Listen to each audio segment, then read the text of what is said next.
खुलुमबाय दिनैनि BL चेनेलनि रादाबखौ फरायदों श्री श्रीजित बसुमतारीया दिनैनि गाहाय रादाबाव दङ NDFB संबिजितनि हेंथायै उल्थापानि सरलपारा रिपु रिजार्भआव गोख्रों operation district legal service authority कक्राझारनि बानजायनायाव खोमसि फोथायनायनि सायाव गेदेरथार सांग्रांथि मेल खुंदों आरो रवीन्द्र भवनाव दुलाराय आसाम कर्मचारी परिषदनि गौथुमारि मेल खुंफुंदों।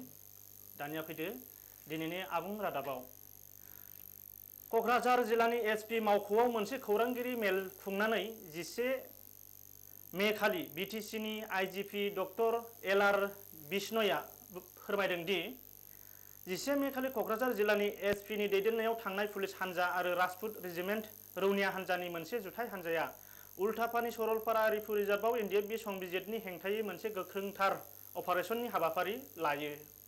बे समाव NDFB संबिजितनि मोनसे बादायाव रैखाथि हान्जाया गाग्लोबो। बेयावहाय NDFB संबिजितनि सासे सोद्रोमाया रैखाथि हान्जानि गुलि नांजानानै जायगायावनो जिउ गोमायो। जिउ गोमानाय सोद्रोमानि सिनायथि आरो थंखौ दासिमाव मोजाङै मिथिनाय जायाखै। मख'जाथावदि बादायाव गोबां बायदि हाथियारफोर बोखांनो हानाय जादोंमोन।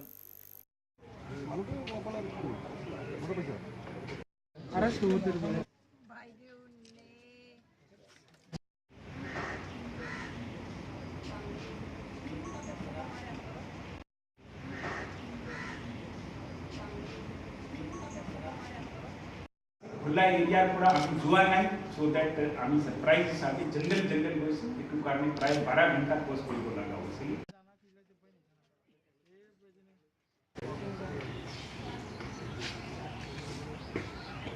डिस्ट्रिक्ट लिगेल सार्भिस अथरिटी कक्राझारनि बानजायनायाव कक्राझार जिल्लानि बिसमुरि पुलिस आउटपोस्टनि बेंखनाव थानाय बासबारि गोजौ फरायसालियाव दायना दायनि एबा खोमसि फोथायनायनि हेंथायै मोनसे गेदेरथार सांग्रांथि मेलखौ 11 मे खालि खुंफुंनाय जायो।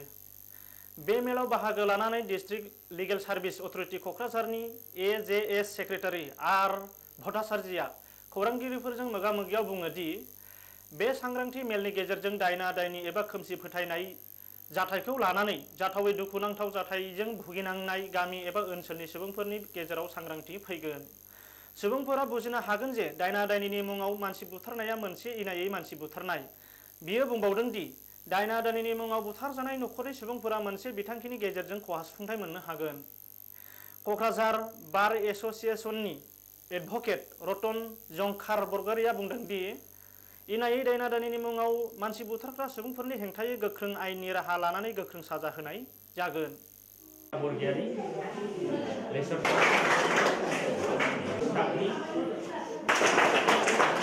ক্যালেন্ডার অনুযায়ী আমি নিজকে জাগৰীয়া কৰিব লাগিব। মানুহৰ মাজত প্ৰচলিত হৈ থকা কিছুমান নীতি নিয়ম দাইনী হত্যাৰ ওপৰত কর্তৃপক্ষক আমি আসাম স্টেট লিগেল সার্ভিসেস অথরিটিজের দিয়া অ্যাক্টিভিটিস ক্যালেন্ডার অনুসারে এটা এওয়ারনেস ক্যাম্প পাতিছোঁ এগেইনষ্ট দিস উইচ হান্টিং। আমাৰ উদ্দেশ্যটো হ'ল ৰাইজক সজাগতা কৰা, ৰাইজে যেহেতু বুজি পায় আৰু এই প্ৰথাটো যাতে প্ৰিভেনশ্যন হয়। ভিকটিম কম্পেনচেশ্যন স্কিম সেই স্কিমৰ ওপৰত আমি জনালোঁ ৰাইজক যে ইয়াৰ আমাৰ কি স্কিম আছে সেইটো এৱাৰনেছ আনিলোঁ আৰু যিটো বৰ্তমান যিবিলাক উইচ হাণ্টিং চলি আছে সেইবিলাক প্ৰিভেনশ্যনৰ কাৰণে ৰাইজৰ আগত আমি সজাগ আনিবৰ কাৰণে এই এৱাৰনেছ কেম্পটো পাতিছোঁ। স্কিমটো আমাৰ আছে ইন কেছ অফ ডেথ যিকোনো মানে ডেথ বা উইচ হাণ্টিঙেই হওক বা কিবা কোনোবা উগ্ৰপন্থীৰ লগত মাৰ্ডাৰ হোৱা হওক সেইবিলাক ক্ষেত্ৰত বিল যদি 40 হয় তাত 3 লাখ পাব আৰু কি স্কিমৰ মতে। सानजा मालिगाव गामिनि सासे गागि सुबुङा बुंदों दि गोथौ गोदोसोनाय ओनसोलफोराव दायना दायनि फोथायनायनि हेंथायै बेबायदि सांग्रांथि मेल खुंबाय थायोब्ला गोदोसोनाय ओनसोलनि गामिफोरावबो दायना दायनि फोथायनायनि जेंना एबा नंखाय दायना सन्देह खालामनाय आरो इनायै दायनानि मुङाव मानसि बुथारनाया जोबलांगोन। बियो बुंबावदों दि जोंनि गोदोसोनाय ओनसोलाव गाहामथार देहा फाहामसालि डाक्टार नार्स गैयैआनो दायना दायनि सन्देह लानायनि मोनसे जाहोन। जुदि जों दानि गोनोखो एबा बिगियाननि मुगायावबो नायखांग्रा अजाफोरनि सायाव फोथायनाय लाबाय थायोब्ला दायना दायनिनि जेंनाया जोबनाय नङा। बेनिखायनो जों सरकारखौ खावलायो जे जोंनि गोदोसोनाय ओनसोलफोरावबो गाहामथार देहा फाहामसालि गायसननानै मोजां डक्टर नार्सफोर थिसनहरनानै गामि ओनसोलनि गोरिब दुखुथिया सुबुंफोरनि जिउ खुंनायाव मदद होनांगौ।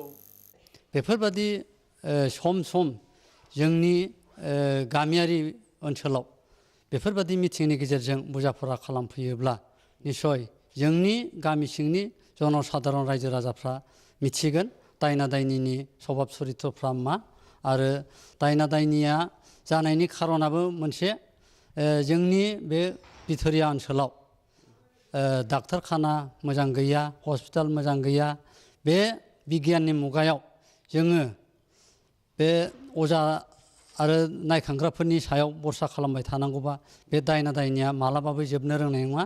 बिनिखायनो आं सानो सरकारा जाहाथे गामि ओनसोलाव मोजां हस्पिटाल डाक्टार नार्सफोर हरनानै जोंनि बे बिथोरिया गामिनि रायजो राजाफोरनि जिउ खांनायखौ हेफाजाब हरो आं बेखौनो सरकारनि खाथियाव खर' गंग्लायै खावलायनाय थाहरबाय। 10 मे खालि क'क्राझार सदर नोगोराव थानाय शिक्षक भवन रवीन्द्र नगराव दुलाराय आसाम कर्मचारी परिषदनि मोनसे गौथुमारि मेल खुंनाय जायो। बे मेलखौ आफादगिरिनि मासि लानानै सामलायो क'क्राझार जिल्ला कर्मचारी आफादनि आफादगिरि मलय चौधुरिया। बे मेलाव बाहागो लानानै खौरांगिरिफोरजों मोगा-मोगियाव दुलाराय आसाम कर्मचारी परिषदनि गाहाय नेहाथारि नगेन दासआ बुङो दि दुलाराय आसामाव थानाय गासै साख्रिआवलाफोरनि दिन्दांनानै थानाय दान बान्थाखौ दुलाराय आसाम कर्मचारी आफादनि सोद्रोमाफोरा गिबि मन्थ्रिजों सावरायलायनानै थांनाय 31 मार्चसिमाव मोनजोबदोंमोन। नाथाय बिटिएडि ओनसोलाव थानाय साख्रिआवलाफोरा दासिमाव दिन्दांनानै थानाय दान बान्थाखौ मोनजोबनो हायाखै। जों मिजिंथियो बेखौ सरकारा जुलाइ दाननि गेजेराव होजोबगोन। बियो बुंबावदों दि फिक्स पे खोन्दोनि साख्रिआवलाफोरनो गोबांसिन दान बान्था होनांगौ। बिसोरनि साख्रिखौ अरायथा खालामनांगौ नङाब्ला बिसोरनि साख्रिखौ 60 बोसोरसिम मावनो मोनथाय खालामनांगौ। बियो बुंबावदों दि जेरै मिरु सरकारा दान बान्था आयोग दानानै मिरुनि साख्रिआवलाफोरनि दान बान्थाखौ बारायनानै होदों बेबायदिनो आसाम रायजो सरकाराबो रायजोआरि दान बान्था आयोग दानानै रायजो सरकारनि बेंखनाव मावनाय साख्रिआवलाफोरनि दान बान्थाखौ बारायनानै होनांगौ।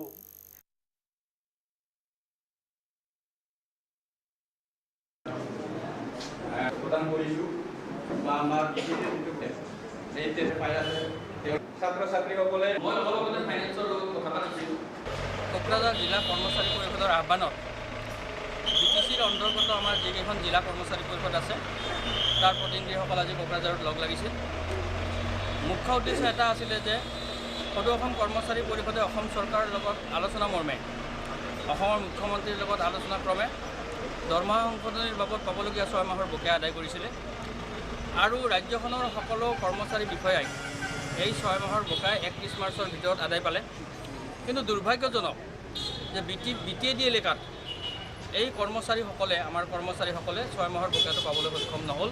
বিটিএডি কৰ্তৃপক্ষৰ যোগাযোগ আৰু ৰাজ্য চৰকাৰৰ অমনোযোগিতাৰ বাবে বিটিএডি এলেকাৰ কৰ্মচাৰীসকলে এই বকেয়া পাবলৈ সক্ষম নহ'ল।